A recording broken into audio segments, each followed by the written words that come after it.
जय भीम। नमो बुद्ध। साथियों, आज हम चर्चा करेंगे कि व्यक्ति अच्छे कर्म करता है फिर भी उसके साथ बुरा क्यों होता है, क्या कारण है। भगवान बुद्ध का जो धर्म है वह इस बारे में हमारा क्या मार्गदर्शन करता है। साथियों, ये जो बात है ये धम्मपद की पहली गाथा पर आधारित है। धम्मपद की पहली गाथा में भगवान बुद्ध ने कहा है कि मनोपबंगमा धम्मा मनोसेठा मनोमया मनसा च पदुत्थेन भासति वा करोति वा ततो नंग दुखमन वेत्ति चक्कं वै वहतो पदं। अर्थात मन ही सभी प्रवृत्तियों का अगुआ है। सभी धर्म मन से ही शुरू होते हैं। सब कुछ मनोमय है। मन के इतर कुछ भी नहीं है। यदि दुखी मन से व्यक्ति कोई कार्य करता है तो दुख उसका पीछा वैसे ही करता है जिस प्रकार से बैलगाड़ी में लगे हुए बैलों का पीछा उसके बैलगाड़ी के पहिए करते हैं। साथियों, यहाँ समझने वाली बात है जो भगवान बुद्ध ने उदाहरण दिया है इस धम्मपद की पहली गाथा के माध्यम से, उसमें बैलगाड़ी का उदाहरण दिया है। और बैलगाड़ी का जो बोझ है वो पहियों पर पड़ रहा है, और जो पहियों पर जो बोझ पड़ रहा है उसको खींचने की जिम्मेदारी बैलों की है। यानी कि दुख उस बैलगाड़ी की तरह भारी होता है जिसको खींचने का काम बैल करते हैं। बैल मन है और जो बैलगाड़ी है वो शरीर है। शरीर और वाणी बैलगाड़ी के सदृश्य हैं, और जिस प्रकार से बैलों को उस गाड़ी को खींचना पड़ता है उसी प्रकार से दुखी मन से किए गए कार्यों का बोझ इस शरीर और इस वाणी को भुगतना पड़ता है, सहन करना पड़ता है। साथियों, कई बार यह चलती है कि मैं तो बहुत अच्छे काम करता हूँ लेकिन उसके परिणाम बहुत बुरे निकलते हैं। तो इस बात पर विचार करने के लिए, इस बात के परिणाम को जानने के लिए कि क्या वास्तव में हम लोग अच्छे काम करते हैं, क्या वास्तव में उनके परिणाम बुरे निकलते हैं, तो इन बातों पर गौर करना बहुत ज़रूरी है कि आपके भीतर, आपके व्यक्तित्व में काम, क्रोध, मोह, लोभ, द्वेष, ईर्ष्या, तृष्णा कितनी मात्रा में है।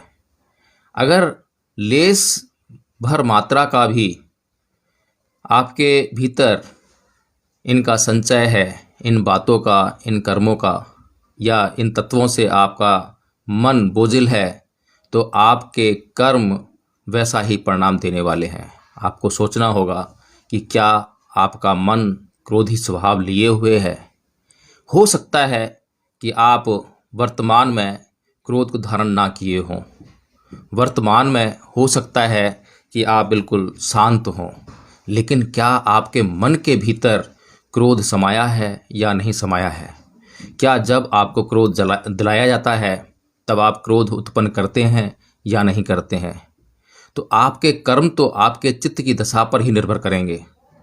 जब आपके मन के भीतर क्रोध समाया हुआ है अभी आप शांत हैं, लेकिन जिस वक्त आपको कर्म करने की आपकी बारी आएगी, आपको समय मिलेगा कि आपको कर्म करना है, और उस समय यदि उस कर्म में कुछ ऐसी घटना घटी जिससे कि आपको क्रोध आने की संभावना है तो आप क्रोध ही उत्पन्न करेंगे ना। और आपने अगर उस घटना के सदृश्य, उस घटना के परिणाम स्वरूप आपने क्रोध उत्पन्न किया तो आपका जो परिणाम है वो किस दिशा में जाएगा, ये महत्वपूर्ण है। तो इसीलिए साथियों, हमें अपने मन को बोझिल नहीं करना है। बोझ कहाँ से पड़ता है? हमारे मन के भीतर काम, क्रोध, मोह, लोभ, द्वेष, तृष्णा, ईर्ष्या की भावनाएं अगर बनी हुई हैं तो हमारा मन सदैव बोझिल रहेगा। और मन अगर बोझिल है तो मन को उसका दुख हमेशा महसूस होता रहेगा। बेशक आप ऊपरी तौर पर, मोटे तौर पर यह नहीं जान पा रहे हैं कि आपका मन किन विकारों से बोझिल है। इसी प्रकार से किसी किसी व्यक्ति का मन द्वेषी होता है, उसके मन के भीतर दोष समाया होता है। उस द्वेषी मन से वह बोझिल होता है, लेकिन वर्तमान में हो सकता है कि वह बहुत परोपकारी अपने आप को समझ रहा हो, ऐसा लग रहा हो उसको कि वह बहुत परोपकारी है। और अगर उसको ऐसा लग रहा है कि वह बहुत परोपकारी है, लेकिन अभी ऐसी कोई घटना नहीं घटी है कि उसके द्वेष उत्पन्न करने का कोई कारण उत्पन्न हो, तो ऐसा वर्तमान समय में हम समझ सकते हैं कि अभी तो मुझे द्वेष नहीं है, किसी के प्रति द्वेष नहीं है। लेकिन जैसे ही कोई घटना घटती है और वहाँ पर आदमी को मौका मिलता है द्वेष उत्पन्न करने का, तो उसके अंदर द्वेष की बाढ़ आ जाती है। वह व्यक्तियों से द्वेष करने लगता है, ईर्ष्या करने लगता है, उनसे घृणा करने लगता है। तो ऐसे द्वेषी मन के साथ जीवन को बिता रहे व्यक्ति के जो परिणाम हैं वो अच्छे कैसे हो सकते हैं? वे तो बुरे ही होंगे ना। इसी प्रकार से लोभी मन होता है। व्यक्ति के मन में लोभ समाया होता है, लेकिन वो अभी वर्तमान में ऐसा सोचता है कि उसके भीतर लोभ नहीं है। वो किसी की चोरी नहीं करना चाहता, वह किसी को सताना नहीं चाहता, वह किसी का कुछ छीनना नहीं चाहता। लेकिन ये तो निर्भर करता है घटनाओं पर। जैसे ही कोई घटना घटती है तब पता लगता है कि उसके मन के भीतर कितना लोभ है। और यदि कोई घटना घटी, यानी कि किसी व्यक्ति को जब चोरी करने का मौका मिला, जब लोभ उत्पन्न करने का मौका मिला, तब उसकी जो परीक्षा होती है, तब वह निर्णय करती है कि उसका मन लोभी है या नहीं है। इसी प्रकार से जो कामी मन है, मोहग्रस्त मन है, ईर्ष्यालु मन है, ये जो तमाम तत्व हैं, तमाम तत्व हमारे व्यक्तित्व का जो हिस्सा बनते हैं। यदि हमारा व्यक्तित्व इन तत्वों से निर्मित हुआ है या ये तत्व हमारे व्यक्तित्व का संचालन कर रहे हैं, तो हमारे कर्मों का जो परिणाम है वो अच्छा कैसे हो सकता है? आज हमारा देश जातिगत, सांप्रदायिकता और अन्य कई तरहों की जो विषमताएं हैं, जो बुराइयां हैं, जो बुरे काम, बुरे परिणाम हमारे देश के लोगों को झेलने पड़ रहे हैं, उनके भीतर मन का ही रोल सबसे ज़्यादा अधिक है। व्यक्ति के प्रति ईर्ष्यालु भाव लिए बैठा हुआ है। व्यक्ति के प्रति कामी भाव लिए बैठा हुआ है। व्यक्ति के प्रति क्रोधी स्वभाव लिए बैठा हुआ है, द्वेष का स्वभाव लिए बैठा है। तो वह किस प्रकार से अपने आप को आर्थिक रूप से संपन्न करेगा, दूसरों को आर्थिक रूप से संपन्न करेगा। और यदि कोई व्यक्ति अपने आप को तो आर्थिक रूप से संपन्न कर लेता है, लेकिन वह दूसरों को आर्थिक रूप से संपन्न नहीं करता है और वह उस समाज का हिस्सा भी है, समाज उससे बना है, तो सुख कहाँ से उत्पन्न होगा? यदि आप संतुष्ट हैं, दूसरा संतुष्ट नहीं है, या आपने दूसरे को भी अपने अपने साथ में संतुष्ट करने का प्रयत्न नहीं किया है, तो उसके अंदर वो सारी समस्याएं पैदा होंगी। ईर्ष्या जगेगी, द्वेष जगेगा, घृणा जगेगी, लोभ जगेगा, काम जगेगा। तो इन समस्याओं से अगर आपको छुटकारा पाना है, तो आपको अपने भीतर परोपकार की भावना को सदैव पैदा करते रहना होगा। अगर आप परोपकारी रहेंगे और आप हर किसी व्यक्ति के साथ में अच्छा ही बर्ताव करेंगे, तो उसके परिणाम आपके लिए कभी भी बुरे नहीं हो सकते। ऐसा कई बार लगता है कि मैं तो बहुत परोपकारी हूँ, मैंने तो अपने पड़ोसी पर बहुत दया दिखाई है, मैंने अपने पड़ोसी को ज़रूरत पड़ने पर बहुत मदद की है। लेकिन ऐसा लगता है हमें, लेकिन हमारे व्यक्तित्व में असली तौर पर क्या समाया है? क्या हम वास्तव में हर एक बात की कुछ लिमिट्स होती हैं? आपके मन की भी लिमिट्स हैं, आपकी शांति की भी लिमिट है, आपके क्रोध की भी लिमिट है। आप सीख गए हैं, आप समझ गए हैं कि मुझे क्रोध नहीं करना है, उसकी आपने एक लिमिट तय कर ली है। आपके मन में, आपके दिमाग में एक लिमिट तय हो गई है कि इस लिमिट तक तो आप क्रोध नहीं करेंगे, लेकिन उसके बाद अनायास क्रोध आपके भीतर उत्पन्न होने लगेगा। यहीं से जो आपके परिणाम हैं वो बदलने लगते हैं। अगर आपके अंदर कभी क्रोध होए ही ना, तो दूसरे जीव आपके प्रति कभी हिंसक हो ही नहीं सकते। और जो मैंने ये बातें बताई हैं, काम, क्रोध, मोह, लोभ, द्वेष, तृष्णा, ईर्ष्या, ये सारे जो हमारी इंद्रियां हैं, ये हमारे इंद्रियों के विषयों से जब उनका संपर्क होता है तब ये परिणाम उत्पन्न होते हैं। इसका कुल मिलाकर निष्कर्ष यह निकलता है कि हमें अपनी जो 6 इंद्रियां हैं उन पर पूरी तरह से नियंत्रण स्थापित करना होगा। हमारे सामने उदाहरण के स्वरूप तथागत बुद्ध का व्यक्तित्व, महान व्यक्तित्व मौजूद है।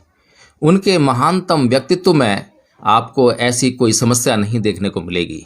काम, क्रोध, मोह, लोभ, द्वेष, तृष्णा, ईर्ष्या, आप जांच कीजिए इनमें से कौन से तत्व तथागत बुद्ध के भीतर समाहित थे, या उनका चित्त इनमें से किस तत्व से निर्मित हुआ था, या कितना अंश उनके भीतर इन तत्वों का था। तो जो बुद्ध हैं, बुद्ध पूरे जीवन अहिंसक रहे, कभी उन्होंने किसी के प्रति हिंसा नहीं की, तो कोई जीव उनके प्रति भी कभी हिंसा नहीं कर सका। आपके भीतर कितनी अहिंसा है, इस बात से यह बात तय होती है कि दूसरे जीव आपके प्रति कितनी अहिंसा करेंगे, या आपके भीतर कितनी हिंसा है, इसी से यह तय होगा कि दूसरे जीव आपके प्रति कितनी हिंसा करेंगे।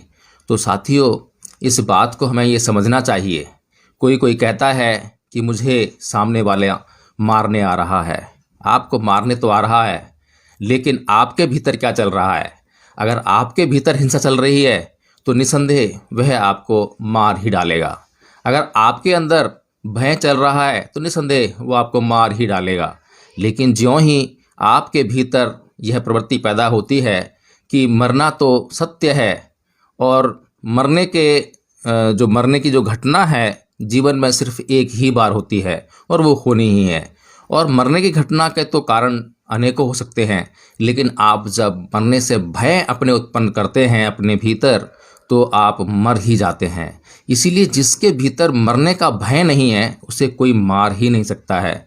तो साथियों, कुछ लोग सोचते हैं कि मुझे मरना नहीं है, मुझे जीवित रहना है, मुझे जीवन जीना है, तो उस जीवन के लोभ के कारण वे अपने भीतर हिंसा को जन्म देते हैं, अपने अंदर हिंसा को जन्म देते हैं। और जब वे लोग अपने भीतर हिंसा को जन्म देते हैं तो बाहर से आ रही हिंसा को वे कैसे रोक सकते हैं? वे दूसरों को वे जो अहिंसा का तत्व है कैसे समझा सकते हैं? जब स्वयं का मन लोभी हो, जब स्वयं का मन लालची हो, तो दूसरों को जो है वो निस्वार्थ होने के लिए अपना जीवन बलिदान करने की शिक्षा कैसे दे सकते हैं? यही तो चल रहा है संसार में। पूरा संसार इस अग्नि से जल रहा है। पूरा संसार अपने स्वार्थ, अपने लालचों, अपने लोभ, इसकी अग्नि में निरंतर जलते जा रहा है, और वह दूसरों से उम्मीद कर रहा है कि दूसरे उसके साथ अच्छा व्यवहार करें, दूसरे उसके साथ निस्वार्थ रहें, दूसरे उसके साथ में अलोभी रहें, दूसरे उसके साथ में किसी प्रकार का कोई लालच ना करें। ऐसा कैसे संभव है? आपको अपने से जो है इन सब का निर्माण करना है, इस संसार का निर्माण करना है। एक इसी प्रकार की जो कहानी है, इसमें एक जो कहानी है कि एक भिक्खु चक्षुपाल नाम के थे। अरहत भिक्खु थे, लेकिन अंधे थे। अंधा होने के कारण उनके नीचे, उनके पैरों के नीचे अनेकों कीड़े दबकर मर जाया करते थे। तो भिक्खुओं ने तथागत से शिकायत की कि जो भिक्खु चक्षुपाल हैं, उनके अरहत्व प्राप्त करने के बाद भी, इतना भाग्यवान होने के बाद भी वे जीव हिंसा को नहीं छोड़ पा रहे हैं और उनसे निरंतर जीव हिंसा हो जाती है। तो इस कहानी पर तथागत बुद्ध ने प्रकाश डालते हुए कहा कि पूर्व जन्म में भिक्खु चक्षुपाल वैद्य थे, और वैद्य होते हुए उन्होंने एक स्त्री की आंखें बुरे मन से प्रभावित होकर फोड़ दी थीं। इसी कारण से उन्हें इस जन्म में अंधा होना पड़ा, और अंधा होने के कारण वे इस कारण ये जीव हिंसा करने के लिए, क्योंकि उनके चित्त में हिंसा नहीं है, अरहत बन चुके हैं, लेकिन फिर भी उनके द्वारा जीव हिंसा हो रही है।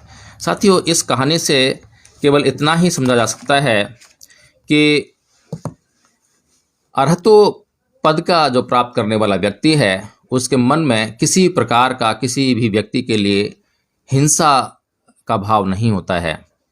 और यदि आपके भीतर किसी के प्रति हिंसा का भाव नहीं है, लेकिन आपके शरीर से फिर भी हिंसा हो रही है, तो इसका मतलब ये है कि आप उस हिंसा के लिए कभी भी दोषी नहीं हैं। क्योंकि कभी भी आपके मन में यदि हिंसा नहीं है तो आपके शरीर से कभी हिंसा हो ही नहीं सकती। और आपके शरीर से हिंसा तभी होती है जब आपके मन में हिंसा होती है। इसलिए तथागत बुद्ध ने इस धम्पद में इस गाथा को प्रकाशित करते हुए कहा कि मनोपबंगमा धम्मा मनोसेठा मनोमया मनसा च पदुठेन भासति वा करोति वा ततो नंग दुख मनवेति चक्कंग वै भैतो पदंग। कि जिस प्रकार से आपके मन में दुख समाया हुआ है, आपके मन में क्रोध समाया हुआ है, तो आप दुखी मन से, क्रोधी मन से कभी भी किसी को आशीर्वाद नहीं दे सकते, किसी के लिए अच्छे कल्याण की भावना नहीं कर सकते, कभी भी आप हंस नहीं सकते। आप खुद से अनुभव करें कि क्या जब आप क्रोधी होते हैं, जब आप क्रोध करते हैं, तो उस समय क्या आप मुस्कुरा सकते हैं? क्या उस समय आप हंसते हैं? तो आपके मन से सब कुछ तय होता है। इसलिए आप इस गाथा का अनुसरण करते हुए ये तय कीजिए कि कभी भी आपके मन के भीतर दुख ना समाए। जैसे ही कोई घटनाएं इस प्रकार का परिणाम दे रही हों, तो इस पद से शिक्षा लीजिए और अपने मन से उस दुख को निकालने के प्रयास में तुरंत लग जाइए, क्योंकि यहीं से आपके जीवन के अच्छे परिणामों का निर्माण होने वाला है। जय भीम, नमो बुद्धाय।